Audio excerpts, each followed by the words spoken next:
এটাই শেহজাদ। তুই শেহজাদ না? তোরেই তো আমি খুঁজতাছি।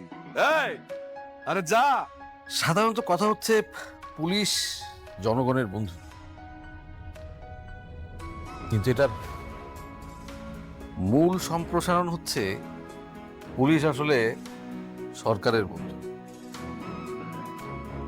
যখন যে সরকার ক্ষমতায় থাকে পুলিশ তার অধীনস্থ সংস্থা।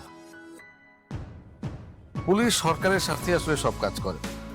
যে পুলিশ সরকারের যত কাছে থাকে তার উন্নতি তত দ্রুতই হতে থাকে।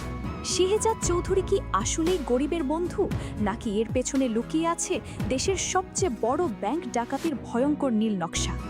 একদিকে শিশুদের রক্ষাকর্তা সেজে সে সবার মন জয় করছে, অন্যদিকে বাংলাদেশ ব্যাংক লুটের ছক কষছে।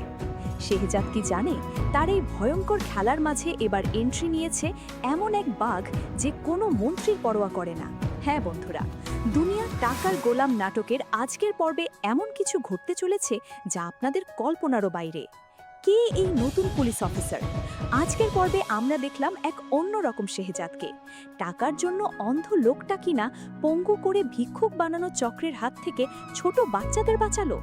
এই দৃশ্যটি সত্যি আমাদের আবেগপ্রবণ করে তুলেছে। কিন্তু তার আসল উদ্দেশ্য কি শুধুই মানব সেবা? একদমই নয়। সে ভালো মানুষের মুখোশ পরে সেন্ট্রাল ব্যাংক ডাকাতির প্ল্যান করছে। অন্যদিকে ঋতু আর পরিবারের সবাই বুঝতে পেরেছে যে এতদিন যে ছেলেটা তাদের সাথে ছিল সে আসল গোলাম নয়, বরং নকল গোলাম। ঠিক এই টালামাটাল পরিস্থিতির মধ্যেই এন্ট্রি হলো এএসপি শফিউল রাজের। লোকটা এমনই করা যে ওপর মুখলের চাপও তার কাছে পাত্তা পায় না। সে সোজা চ্যালেঞ্জ ছুড়ে দিয়েছে শেহজাদকে খাঁচায় বন্দি করার। আমার ধারণা আগামী পর্বে এএসপি রাজ আর শেহজাদের মধ্যে এক ধুমধুমার লড়াই দেখতে পাবো আমরা। পরিস্থিতি দেখে মনে হচ্ছে রাজ খুব দ্রুতই শেহজাদের আসল আস্তানা খুঁজে বের করবে। আর ওই নকল গোলামের কি হবে? সম্ভবত সে এবার পুলিশের জালে ধরা পড়বে। হতে পারে আগামী পর্বেই আসল গোলামের কোনো বড় সড়ক কামব্যাক আমরা দেখতে পাবো, যা পুরো গেমটাই বদলে দেবে। আপনাদের কি মনে হয়, এএসপি রাজ কি শেহজাদকে থামাতে পারবে?